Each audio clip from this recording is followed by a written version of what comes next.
नमस्कार दोस्तों, मैं प्रशांत यादव स्वागत करता हूं अपने यूट्यूब चैनल बी पॉजिटिव में और शुरू करते हैं 2 मार्च 2022 के दैनिक जागरण में क्या-क्या खबरें हैं। सबसे पहले रूस और यूक्रेन का हम युद्ध चल ही रहा है, तो रूस पर जो मतलब यूक्रेन पर जो रूसी हमले हो रहे हैं, उसमें एक भारतीय छात्र की भी मौत हुई है। बताया जाता है कि वो कर्नाटक के निवासी नवीन हैं, तो हालाँकि इवैक्यूएशन चल रहा है भारत का, जो ऑपरेशन गंगा करके भारत लॉन्च किया हुआ है, जितने भी स्टूडेंट हैं वहाँ के। स्लोली एंड स्टेडली सारे लोग आ जाएंगे, तो बच के रहने की ज़रूरत है। फिर वही जैसे आपसे भी बताया मैंने कि ऑपरेशन गंगा जो है वो यूक्रेन से भारतीय छात्रों को इवैक्यूएट कराने का जो एक मिशन है, उसका नाम दिया गया। उसमें अब भारतीय वायुसेना भी शामिल होगी और भारतीय वायुसेना अपने जो उनके जहाज़ हैं, उससे उन जो भी हमारे वहाँ पे स्टूडेंट फंसे हुए हैं सबको वापस लेके आएगी। एक यहाँ पर खबर है, पड़ोसी देशों के लोगों की भी मदद करने के लिए तैयार है भारत। तो भारत ने कहा है कि नॉट इवन इंडियन जो वहाँ पे स्टूडेंट हैं उनको इवैक्यूएशन के लिए, बल्कि और भी देश के जो नागरिक हैं, हमारे पड़ोसी देशों के भी नागरिक हैं, उनको भी हम इवैक्यूएट करेंगे, वो उनको भी हम सकुशल लाने की बात करेंगे। बाकी आपको पता ही है कि बहुत सारी ऐसी इन्वायरमेंटल एजेंसीज़ हैं जो टाइम टाइम पे बताती रहती हैं कि कितनी सर्दी पड़ेगी, कितनी गर्मी पड़ेगी, क्या टेम्परेचर होगा। तो फिर से एक अनुमान लगाया गया है कि अब मैदानी इलाकों में थोड़ा कम गर्मी पड़ेगी, तो एक अनुमान है, बाकी देखते हैं कब क्या होता है। कश्मीर को सुलगाने की साजिश में जुटा तुर्की। तो ये खबर है कि अब बोला जा रहा है कि जो राष्ट्रपति हैं तुर्की के रेसिप तैयब एर्दोगन, वो अलगाववादियों को इस्तांबुल में नया ठिकाना दिया है। वहाँ पे बैठ के वो लोग भारत के खिलाफ कश्मीर में दुष्प्रचार करने का एजेंडा बना रहे हैं। तो एक हमारे जो एजेंसीज हैं उनके तरीके पता चला है कि इस तरीके की बात है। यहाँ पर एक खबर है कि जो एम्स है, आपसे कुछ दिन पहले हमने डिस्कस किया था कि अब कोरोना की वजह से बहुत सारे हॉस्पिटल्स जो थे वो बंद थे, जो आम हादसा पीड़ित लोगों को वहाँ पर इलाज नहीं हो रहा था, तो अब वहाँ पे ओपन हो चुके हैं, अब वहाँ पे इलाज होगा उनका। अभी किसान आंदोलन हाल में ही ख़त्म हुआ है, तो उस किसान आंदोलन में बहुत सारे किसानों पर खिलाफ मतलब मुकदमा लिया गया था। तो दिल्ली में अभी जितने भी मुकदमे थे, 17 मुकदमे थे, वो वापस ले लिए गए हैं, एक ये खबर है। एक्चुअली आज मैं थोड़ा जल्दी जल्दी डिस्कस करूँगा चीज़ें, खबरें क्या हैं वो बताने की कोशिश करूँगा। एक्चुअली इससे पहले मैंने एक पूरा वीडियो रिकॉर्ड किया था ब्रीफ में एक्सप्लेन करके, बट अनफॉर्चुनेटली वो सेव नहीं हो पाया, तो इस पर थोड़ा सा जल्दी करूँगा क्योंकि लेट भी हो जाएगा इसको अपलोड करते टाइम। चलिए आगे देख लेते हैं। शराब की दुकानों का लाइसेंस 2 महीने की अवधि बढ़ गई है। आपको पता ही है कि जब भी हमारा जो फाइनेंशियल सत्र होता है वो ख़त्म होता है, मतलब मार्च से, तो इनका लाइसेंस भी रिन्यू किया जाता है, दोबारा से लाइसेंस दिया जाता है शराब की जो दुकानें होती हैं। तो अभी उनको 2 महीने के लिए बढ़ा दिया गया है। इसके बाद उनका, क्योंकि बहुत सारी जगह पे चुनाव चल रहा है, तो इस वजह से। इसके बाद दिल्ली में अभी तक कोरोना की वजह से सब कुछ बंद था, अभी चिड़ियाघर वगैरह खुला है, तो लोग घूम रहे हैं, काफ़ी खुश हैं। जो आरएसएस के मतलब संचालक हैं, उन्होंने कहा है, मोहन भागवत, उन्होंने कहा है कि जो हमारी सांस्कृतिक धरोहर है, आपको पता ही है कि बहुत सारी धरोहरें हमारी विदेशों से लाई जा रही हैं, तो बोला कि उनका प्रमाणीकरण होना चाहिए, उनको एक सर्टिफिकेट देना चाहिए, और जिस सर्टिफिकेट में उनका पूरी डिटेल हो के साथ साथ ये भी सुनिश्चित किया जाए कि जो उसकी निगरानी रख रहे हैं, उनकी रिस्पॉन्सिबिलिटी भी बनती है कि उन धरोहर को वो अच्छे से रखें और उनका ख्याल रखें। बाकी फिर से यहाँ पर एक इन्वायरमेंटल रिलेटेड चीज़ आई है कि कार्बन उत्सर्जन पर अगर लगाम नहीं लगी तो गर्मी बहुत ज़्यादा जान ले लेगी आने वाले समय में। आपको पता ही, पिछले साल जो पारा था वो 50 के पार पहुँच चुका था, और कहा जाता है कि जो इंसान है वो 55-60 डिग्री सेल्सियस तक ही अपने आप को सर्वाइव कर सकते हैं। हालांकि ह्यूमन की खुद की बॉडी होती है, वो जितना तपाओ उस हिसाब से रिएक्ट करती है, बट साइंटिस्ट बोलते हैं कि 60% से ज़्यादा टेम्परेचर हम ह्यूमन बर्दाश्त नहीं कर पाएंगे। तो आने वाले समय में अगर ऐसा ही जलवायु का परिवर्तन होता रहा, जो ग्लोबल वार्मिंग है वो बढ़ती रही, तो 2 चीज़ें हो जाएंगी। एक तो टेम्परेचर बहुत ज़्यादा बढ़ जाएगा, दूसरा आप यहाँ पे ये फोटो देखिए कि कैसे हमारा ग्लोब धीरे धीरे पिघल रहा है। पिघला है मतलब कि ये जो भारत में या पूरे इंटायर वर्ल्ड में बर्फ़ है वो पिघल रही है, तो भारत का मतलब विश्व का जो स्थल है, मतलब जो ज़मीनी भाग है, वो सबमर्ज हो जा रहा है पानी में। तो क्या होगा कि ज़मीन कम होगी, लोग ऑलरेडी इतने युद्ध हो रहे हैं और लड़ेंगे, तो आने वाले समय में और अराजकताएँ फैलेंगी। तो बोला जा रहा है कि हमें जलवायु परिवर्तन पर बहुत ज़्यादा मतलब सतर्क रहना चाहिए और बहुत ही अच्छे स्टेप लेने चाहिए उसको बचाने के लिए। हालांकि भारत ने इसमें कहा भी है कि जलवायु परिवर्तन के असर से निपटने के लिए स्थानीय स्तर पर कार्य योजना बनाई जाएगी। भारत बहुत अच्छे से उस पर अपने कार्य को योजनाबद्ध तरीके से बनाएगा, और जो भी state of India's environment report 2022 की जांच के हैं, तो वो जो हमारे केंद्रीय पर्यावरण मंत्री भूपेंद्र यादव जी हैं, उन्होंने कहा है कि हम अपने देश के लोगों से, और जो हमारी कार्य योजनाएँ होंगी वो जलवायु को परिवर्तन को निपटने के लिए बहुत कारगर साबित होंगी। इसके बाद कुछ यहाँ पर खबरें हैं, ये अगर आप राष्ट्रपति भवन जो है वहाँ पर राष्ट्रपति भवन के प्रांगण में एक नवनिर्मित ये बनाया गया है। ये देख रहे हैं ना, योग करता हुआ एक इंसान की फ़ोटो है।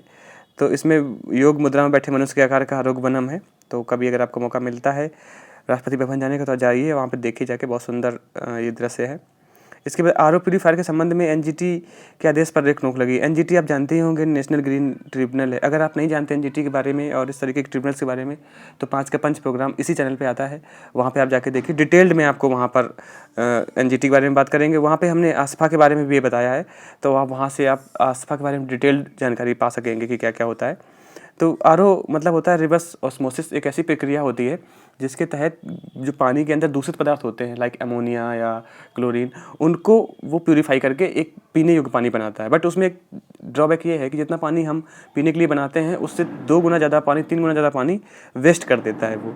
तो इसमें लगाया गया कि जहाँ जो हमारा TDS 500 मिलीग्राम प्रति लीटर से कम है वहाँ पर हमें आरओ प्लांट नहीं लगाने चाहिए, ऐसा है। बट सुप्रीम कोर्ट ने रोक लगा दी कि नहीं लगाना है। मतलब कोई दिक्कत नहीं है, वहाँ पे आप लगा सकते हो। इस तरीके की ये खबर थी। बाकी ये खबर तो इस असम में 6 महीने के लिए और बढ़ा दिया गया है अफस्पा। अफस्पा का मतलब होता है कि कुछ स्पेशल पावर्स दे दी जाती है हमारे आर्म फोर्सेस पर्सनल्स को, तो वो और बढ़ा दिया गया है। डिटेल जानकारी के लिए आप 5 का पंच प्लीज जाके जरूर देखिएगा। बाकी आपसे मैंने कई बार डिस्कस किया है कि चीते का अदला बदली हो रही है, चीते आ रहे हैं अंतर्राष्ट्रीय स्तर पर, भारत ला रहा है, नामीबिया से भी ला रहा है। तो नामीबिया ने कहा है कि भारत बस उसका एक मतलब उसके लिए एक फेवर कर दे। जो साइट हमारी एक ऑर्गेनाइजेशन है जिसको बोलते हैं convention on international trade off endangered species, उसके तहत वो चाहता है कि नामीबिया में क्या होता है कि मतलब जो चीते का शिकार है और उसके अंगों को बेचने की अनुमति मिल जाए, बस वहाँ पे वैलिड है नामीबिया में। तो चाहते हैं कि विश्व पटल पे भी भारत ऐसा साथ दे दे तो सही रहे। तो वो बोलते हैं कि हम आपको चीते दे देंगे बट हमारा ये फेवर कर दीजिए। हालांकि भारत करेगा कि नहीं करेगा वो तो समय बताएगा। बात हो रही है दक्षिण अफ्रीका से भी बहुत सारे चीते लाए जा सकते हैं, जो कि गिर जो हमारा गुजरात में अभ्यारण्य है और जो टाइगर रिजर्व है, और हमारा जो क्या कहते हैं मध्य प्रदेश में चीते का एक जो अभ्यारण्य है वहाँ पर लाए जाएंगे। देखते हैं कब होता है। अभी तक नामीबिया से भी आए नहीं हैं। चुनाव चल रहा है, आपको पता ही है, वहाँ की सारी बातें, सारी राजनीतिक बातें हैं। इन बातों से हमें इतना लेना देना खास एक्चुअली देखिए, विदाउट पॉलिटिक्स हम लोग कुछ नहीं हैं।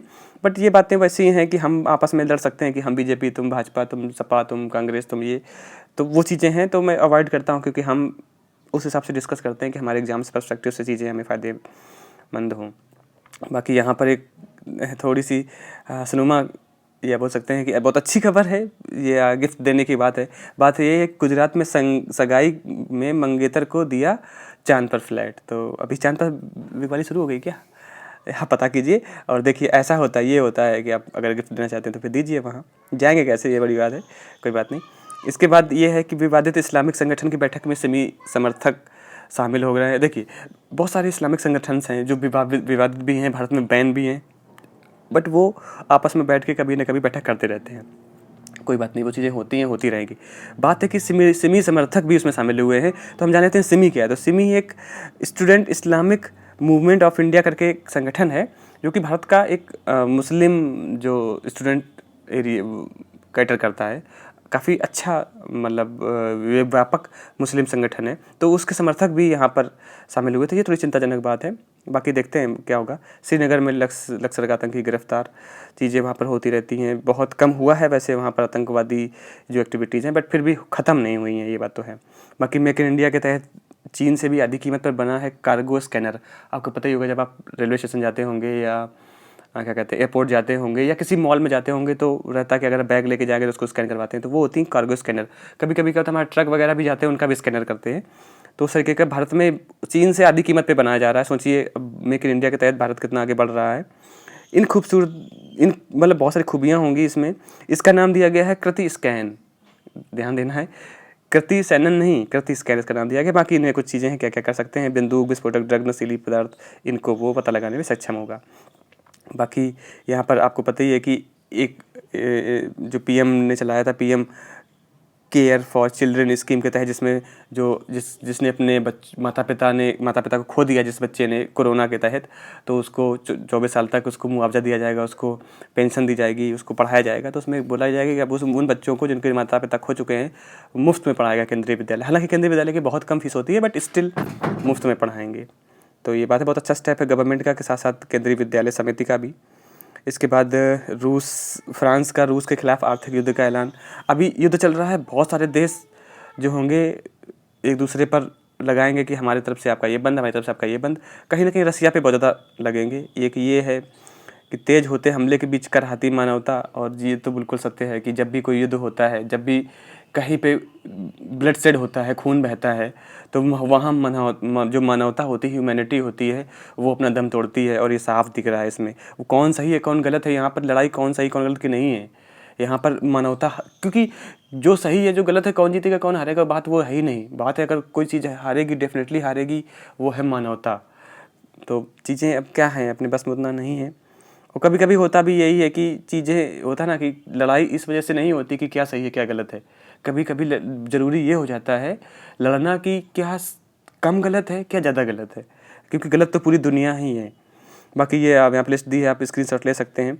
बाकी अगर आपको पूरा न्यूज़पेपर पढ़ना है तो डिस्क्रिप्शन में मैंने अपने टेलीग्राम चैनल का लिंक दिया हुआ है, वहाँ से आप जाके पूरी PDF पढ़ सकते हैं कि किस किस देश ने क्या क्या मदद की है यूक्रेन की, ये दिया गया है। बाकी मेटा आपको पता ही है, आजकल फेसबुक का नया नाम मेटा हो गया। और यूट्यूब में जो यूरोपियन यूनियन में रूसी मीडिया के RT और स्पुतनिक नाम के जो चैनल्स हैं उनको बैन कर दिया गया है। तो पूछ सकता है RT और स्पुतनिक क्या है, तो स्पुतनिक 563 वो कोरोना की मेडिसिन थी, बट यहाँ पे स्पुतनिक क्या है, एक रूस की मीडिया का नाम है, याद रखना है। तो अभी यूरोपियन यूनियन में उसको हटा दिया गया। किसने किसने, यूट्यूब ने और मेटा ने। मेटा क्या है, फेसबुक है। बाकी यहाँ पर अमेरिका ने कहा कि मैंने रूस की चिंताओं पर भारत से बातचीत की है, अवगत कराया है भारत को। लेट्स सी क्या होता है, चीज़ें चल रही हैं।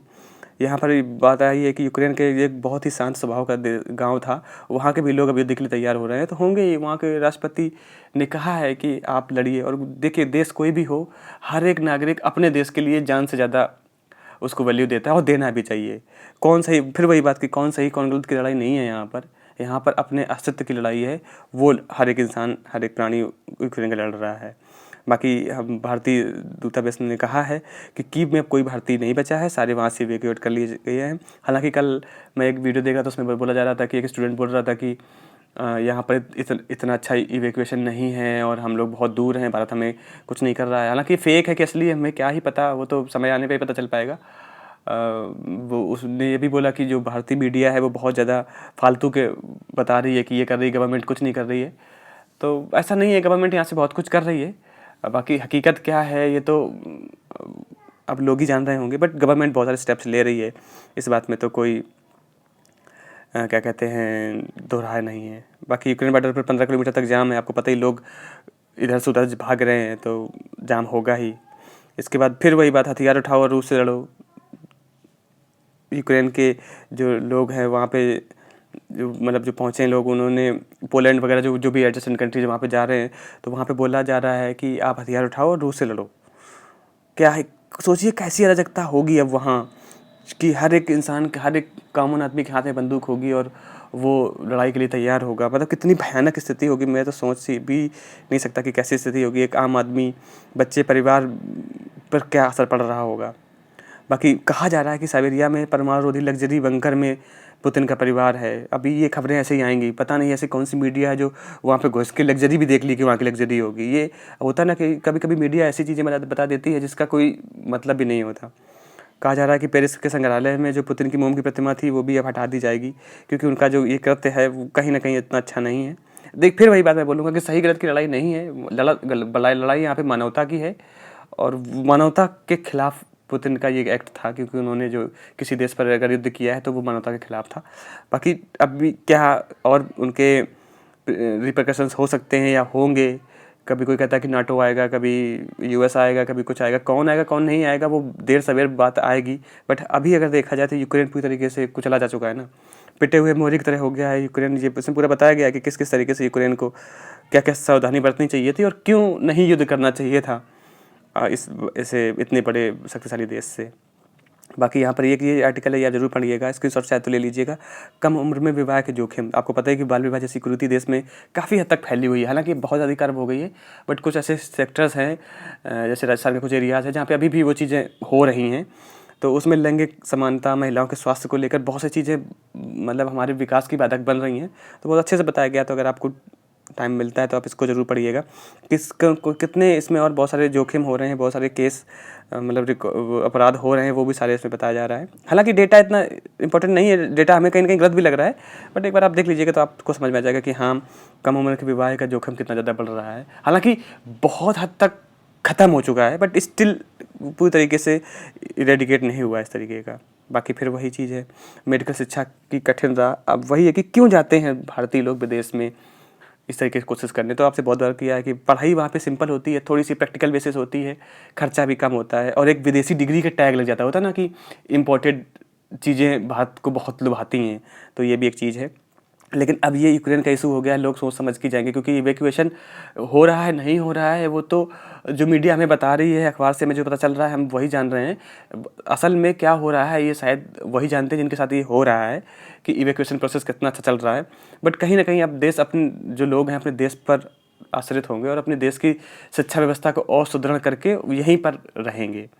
बाकी कब छूटेगी विदेशी रोजगार का मोह, तो ये चीज़ तो देखिए मैं ये बोलूँगा कि भारत देश को और अपने आप को मजबूती से खड़ा करना पड़ेगा। सिर्फ कहने की जुमलेबाजी करने से कुछ नहीं होता है। वो बोला जा रहा है ना कि पूरा विश्व भारतीय पेशेवरों की क्षमता है और योग्यता का कायल है। कहाँ कायल है भाई, कुछ कायल नहीं है, ये सब कहने की बातें होती हैं। हम सिर्फ एक ट्रेंड मैन पावर हैं इंडियंस, तो हम लोग कुछ ईजाद नहीं करते, हम लोग सिर्फ ट्रेंड मैन पावर है। हमको ट्रेंड कर दो किसी चीज़ में तो हम लाइक मशीन अच्छा काम कर सकते हैं, ये चीज़ है। और एक अमेरिकन इंटरव्यू में एक जो वो थे वहाँ के रिसर्चर, उन्होंने कहा था कि भारतीयों का जो दिमाग का जो होता है ना कि दिमाग कितना उनका विकसित है, वो बहुत कम है पूरे विश्व में देखा जाए। But yes, they are trained man power. अगर हम उनको सिखाते हैं तो बहुत अच्छे से मशीनी तरीके से काम कर सकते हैं। तो वही चीज़ है कि हम सिर्फ मशीनें बन के रह गए हैं, मशीनों से काम कर सकते हैं, नया कुछ हम नहीं कर पाते। ये देखिए, ये मैं क्रिटिसिज्म नहीं कर रहा हूँ, लेकिन एक सच्चाई है वो बता रहा हूँ। तो भारत देश को और अपनी शिक्षा व्यवस्था को और सुदृढ़ करने के लिए हमें आज भी वही रटाया जाता है। हमारे एग्जाम्स पैटर्न भी वही होते हैं कि आप बताइए कि इस जो पूरा पाषाण काल था वहाँ पर महिलाएं क्या क्या सीखती थी। आप यूपीएससी 2021 का पेपर देखिए, उसमें भी कुछ ऐसे वो क्वेश्चंस थे जो कि हमें रटने पर दिखाता है। वो इतना बड़ा पैटर्न के बाद भी हमें रटने पर अगर आप एम्फसाइज करेंगे, फोकस करेंगे, तो हम कैसे आगे बढ़ेंगे। आप इनोवेटिव आइडियाज़ से क्वेश्चन पेपर बनाइए। आप एक, हालांकि यूपीएससी पे उंगली कोई नहीं उठाता, बहुत अच्छा उनका पेपर पैटर्न रहता है, एक दो क्वेश्चन ऐसे आ जाते हैं। बट स्टिल मैं बोलता हूँ कि आप अपनी शिक्षा पद्धति और परीक्षा पद्धति को ऐसा बनाइए कि लोग यहीं रहें, अपने देश को ही बेहतर माने। तो ये चीज़ें हैं, तभी होगा, ऐसे मोह छूटेगा और कोई जरिया नहीं है। आप यहाँ पे आप देख लीजिए, एक छोटी सी बात बताता हूँ कि अगर यहाँ पे प्राइवेट कॉलेज से आपको एमबीबीएस की डिग्री करनी है, आपका पूरा खर्चा 1 करोड़ से कम नहीं आएगा। और वही अगर यूक्रेन में जाके एक तो विदेशी टैग मिल जाएगा, दूसरा कम लागत में, कम समय में, कम सिलेबस में अगर आप 40 लाख में एक एमबीबीएस की डिग्री लेके आ जाएंगे तो कौन नहीं करना चाहेगा। तो ये सारी बातें देश को समझनी पड़ेंगी, अपने जो इंस्टीट्यूशंस हैं उनको समझने पड़ेंगे। बहुत ज़्यादा हमें चीज़ों को और लोगों के अंदर देश के लिए कुछ करने की भावना को भी जागृत करना पड़ेगा। चलिए, बहुत ज्ञान हो गया, आगे बढ़ लेते हैं। उत्तराखंड डायरीज़ में ये बात बोला गया कि आजकल जंगलों में बहुत आग लग रही है, जिससे कि हमारी वन जो क्या कहते हैं प्रौद्योगिकी होती है वो बहुत ज़्यादा ख़राब हो जाती है। तो उसके बचने के लिए हमें कुछ काम करने चाहिए, चुनौतियाँ करनी चाहिए, कैसे क्या करना है, कैसे क्या नहीं करना है, इन्वायरमेंट को कैसे सेव करना है, उसके बारे में ये खबर है। आगे कुछ खबरें वैचारिकी में कुछ इस तरीके का आया नहीं है खास। आपको पता ही है कि कल महाशिवरात्रि था और सब आपको बहुत बहुत बधाई महाशिवरात्रि की। तो उसके बारे में बताया गया कि कब क्या कैसा क्या है चीज़ें हैं। बाकी विराट कोहली का 100वां टेस्ट मैच अभी वो हाल फिलहाल में खेलने वाले हैं, तो उनके बारे में बताया जा रहा है। इसके बाद बिजनेस के बारे में बात की जा रही है कि 95% जो स्वर्ण के आभूषण है वो हॉलमार्किंग दायरे में आ गए हैं। हॉलमार्किंग क्या होता है मैं आपको थोड़ा सा बता देता हूँ। हॉलमार्किंग होता है कि एक जो हमारा कोई भी आभूषण होता है सोने का, उसमें एक आइडेंटिफिकेशन मार्क बना होता है, हॉलमार्क। उसका ये मानक होता है कि उसमें जो बना रहा है उसका नाम लिखा होता है, के साथ साथ उसमें ये जस्टिफाई किया जाता है कि इसमें सोने की शुद्धता 24 कैरेट है या नहीं। वो मतलब हॉलमार्क का मतलब होता है कि शुद्धता की पहचान करना कि हाँ भाई इन्होंने बनाया है और इसमें इतनी शुद्धता है, ये होता है। बाकी कुछ ऐसी खबरें हैं जो हमारे करंट अफेयर्स दिन पर दिन बढ़ा देती हैं। ऐसी नहीं होंगे एयर इंडिया के एमडी। अभी देखिए, अभी हम रट के पागल हो गए ना कि एलकर ऐसी एयर इंडिया के एमडी होंगे, अभी पता चला कि ये नहीं होंगे, तो हमारा पढ़ाई ख़राब हो गया। हालांकि मैंने आपको पता ही कि मंथली शतक लाता हूँ, जिसमें पूरे मंथ की करंट अफेयर को मैं एक ही वीडियो में 100 फैक्ट्स के साथ डिस्कस करता हूँ। बहुत ही अच्छा वीडियो रहता है, कल मैंने अपलोड कर दिया था। अगर आपने नहीं देखा है तो प्लीज़ जाके देखिएगा। मुझे नहीं लगता कि उस वीडियो के अलावा आपको करंट अफेयर मंथली वाइज कहीं और जाने की ज़रूरत है। और मैं जनवरी का भी लाया था, फरवरी का भी ला रहा हूँ, आगे ऐसे महीने का मैं लेके आता रहूँगा। तो प्लीज़ आप वहाँ पे जाइएगा और कमेंट करके बताइएगा कि आपको कैसा लगा। आगे यहाँ पर खबर है, अरबपतियों की संख्या के मामले में भारतीय शीर्ष 3 देशों में शामिल है। तो देखिए कौन कहता है भारत के पास पैसा नहीं है, बहुत पैसा है भारत के पास। इसके बाद है पाकिस्तान भारत के अधिकारियों ने सिंधु जल समझौते पर फिर से किया विचार विमर्श। जैसे कि हमें ज्ञात है कि सिंधु जल एक कमीशन है, उसमें होता है कि कितना सिंधु नदी का पानी कैसे कैसे वितरण होगा, तो उसके बारे में बातचीत हुई है। इसके बाद टाटा ने बताया है कि बांग्लादेश के साथ उनका एक $3 अरब का करार होने वाला था, बट उन्होंने रद्द कर दिया क्योंकि बांग्लादेश सरकार की तरफ से उनको रिश्वतखोरी का आया था कि हमें रिश्वत देना चाहिए या रिश्वत दो, तो उन्होंने बाद में ये जो करार था वो रद्द कर दिया। बात की यहाँ पे लिखा है कि अब अमेरिका को 65,000 H1B वीज़ा के आवेदन मिले हैं। H1B वीज़ा क्या होता है कि जो हमारी IT कंपनियाँ होती हैं, हाई फाई प्रोफेशनल्स होते हैं, वो अमेरिका में जाके काम करने के लिए वीज़ा लेते हैं। वो नॉट भारतीय, वो चीनी, किसी भी देश के हो सकते हैं हाई प्रोफेशनल। तो उसमें 65,000 H1 वीज़ा आवेदन मिले हैं। यहाँ पे तमिल अभिनेत्री थी अकिला नारायणन, वो अमेरिकी सेना में वकील नियुक्त हुई हैं। सब जगह सारे इंस्टीट्यूशंस अपने लॉयर्स अपना एक लीगल सिस्टम रखते हैं, तो ऐसे अमेरिकन आर्मी भी रखती है, तो उसमें वो वकील के रूप में हुई हैं, वकील के रूप में चयन हुई है। बाकी सतरंग में बताया गया कि हम स्वास्थ्य पे कैसे अपना ख्याल रखें, स्वास्थ्य के बारे में बात की गई है। इसके बाद कम व्यायाम बढ़ा सकता है कठिनाई। आप देखिए चीज़ें, मैं 2 चीज़ें बोलता हूँ कि आप जम के व्यायाम कीजिए और जम के पानी पीजिए। ये 2 चीज़ें हैं जो आप ज़्यादा करने पर भी कभी आपको नुकसान नहीं देगा। बाकी कहते हैं ना, अति आपको कभी न कभी दुर्गति ला देती है, बट ज़्यादा पानी कितना पिएँ और व्यायाम आप कितना भी करें, आपको कभी कोई परेशानी नहीं होगी। यहाँ पे ये है रोबोट डॉग तरीके का एक रोबोट का यहाँ पे दिखाया गया है। दुनिया का सबसे बड़ा मोबाइल फ़ोन मेला यानी कि टेक मेला स्पेन के बार्सिलोना में शुरू हुआ था। वहाँ पे इस तरीके के जो डॉग देखिए डॉग तरीके का लग रहा है ना, डॉग जो रोबोट डॉग बोला गया है उसको। इसके बाद ये कुछ फिल्मी खबरें हैं। तो ये था 2 मार्च 2022 का न्यूज़पेपर। आई होप आपको अच्छा लगा होगा।